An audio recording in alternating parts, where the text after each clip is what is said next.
In today's world, one of the greatest traps we fall into is comparing ourselves to others. We look at someone else's success, their wealth, their talent, their beauty, and we whisper to ourselves, "Why not me?" But here's the truth. Her path and yours are not the same. His journey and yours will never look identical. If a fish tries to fly like a bird, it will waste its entire life thinking it's not good enough, forgetting that it has the power to swim across the entire ocean. And now, in the age of social media, this pain has only grown worse. We scroll through our phones, seeing people smiling, traveling, achieving, living perfect lives. And then we look at ourselves and feel small. We forget our own unique talents. We forget that behind every shiny photo is a story we don't know. Slowly, comparison eats away at us, pushing us into sadness, hopelessness, and even despair. That's why today's story is for anyone who has ever whispered, "I'll never be as good as them." Listen carefully, because every line in this story may just change the way you see yourself, and maybe even the way you live your life. Many years ago, in a small village nestled at the edge of a quiet town, there was a boy named Nathan Carter. Nathan was known by everyone in the village. He was kind, he was hardworking, and he always tried to do the right thing. But Nathan had one habit that made him unhappy almost every single day. When he saw his friend Daniel scoring top grades in school, Nathan would sigh and think, "I wish I was that smart." When he walked past his neighbor Caleb, whose family was wealthy, Nathan thought, "If only I had that kind of money." And even when he saw someone run faster in a game, he'd mumble, "Why can't I run like that?" These thoughts haunted him. They clung to him like shadows. And no matter how much effort he put into his own work, he felt like he was always behind, always less, always not enough. Over time, this constant comparing stole his joy. He couldn't focus on his studies. He stopped enjoying the little things he used to love. He began to tell himself the cruelest story of all. "I'll never be like them. I'll never be enough." One evening, as the sun dipped low and painted the sky in shades of orange and gold, an old man arrived in the village.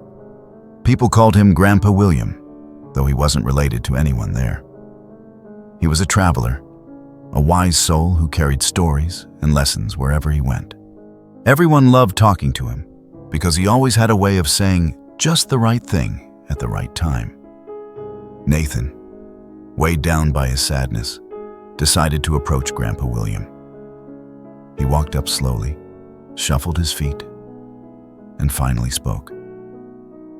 "Grandpa," he said quietly, "I work really hard, but no matter what I do, when I see others doing better than me, I feel small.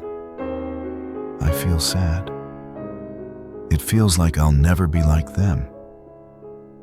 Grandpa William looked at him with gentle eyes and gave him a warm smile.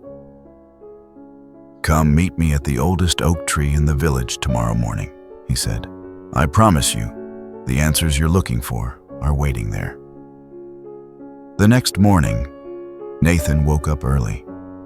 The grass was still wet with dew, and birds were chirping as he made his way to the great oak tree at the heart of the village.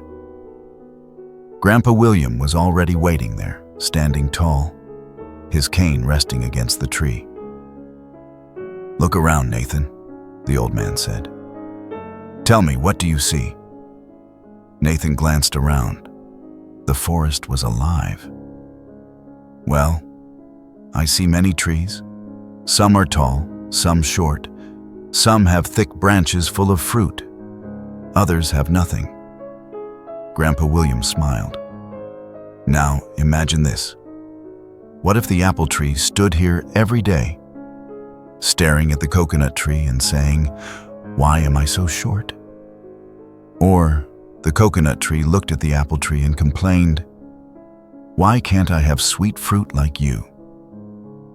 What would you think of that?" Nathan laughed a little. That would sound silly, Grandpa. They're just trees. The old man nodded slowly.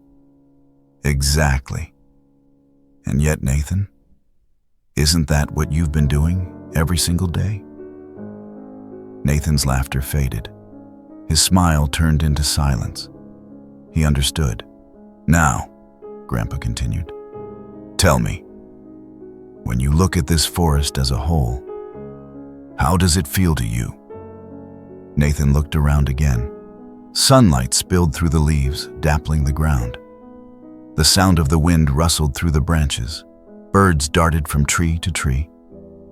The air smelled of pine and earth. It feels peaceful, Nathan whispered. Beautiful, like everything belongs. Grandpa William placed a hand on his shoulder. That's right. Every tree has its place. The apple tree gives sweet fruit. The coconut tree is tall and strong. The oak gives shade. The pine perfumes the air. They are different, but together they make the forest beautiful. Do you see? But Grandpa wasn't finished. He led Nathan to a small pond just beyond the trees. The water rippled gently, and fish swam gracefully beneath the surface. In the distance, a bird soared across the bright sky. Now imagine, Grandpa said, if one of those fish looked up and cried, I wish I could fly like the bird. Or if the bird looked down and said, I wish I could swim like the fish. Would that make any sense? Nathan shook his head. Not at all. Fish are made for swimming. Birds are made for flying. Grandpa William's eyes twinkled. Then why, my boy, do you want to live someone else's life?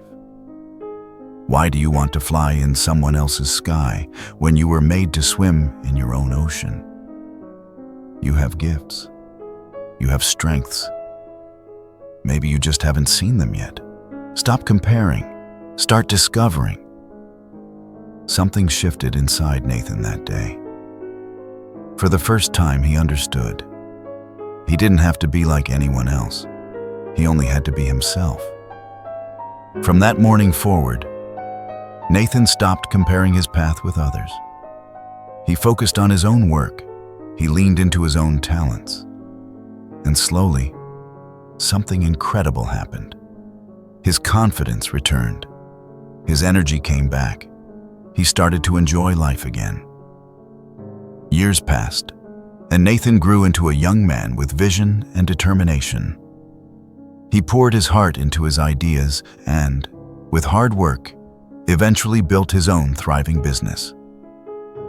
The same boy who once said, "I'll never be enough," became an inspiration to his entire village. People often asked him, "Nathan, how did you become so successful?" And he would smile, remembering Grandpa William's words, and reply, "Never compare yourself to others. If a fish tries to fly, it will always feel like a failure.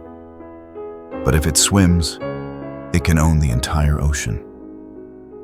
My friends, remember this. The sun and the moon never shine at the same time. Yet both are necessary. Each has its moment. Each lights up the world in its own way. You are the same. Your path doesn't need to look like hers. Your success doesn't need to mirror his. You were not put here to copy anyone. You were put here to shine in your own way. So stop measuring your life with someone else's ruler. Stop dimming your light because someone else seems to burn brighter. And start walking your own path. That's where true success and true happiness begins. If Nathan's story touched your heart today, don't just listen and move on. Take this lesson with you. You are enough, just as you are. You have your own strengths, your own journey, your own ocean to swim.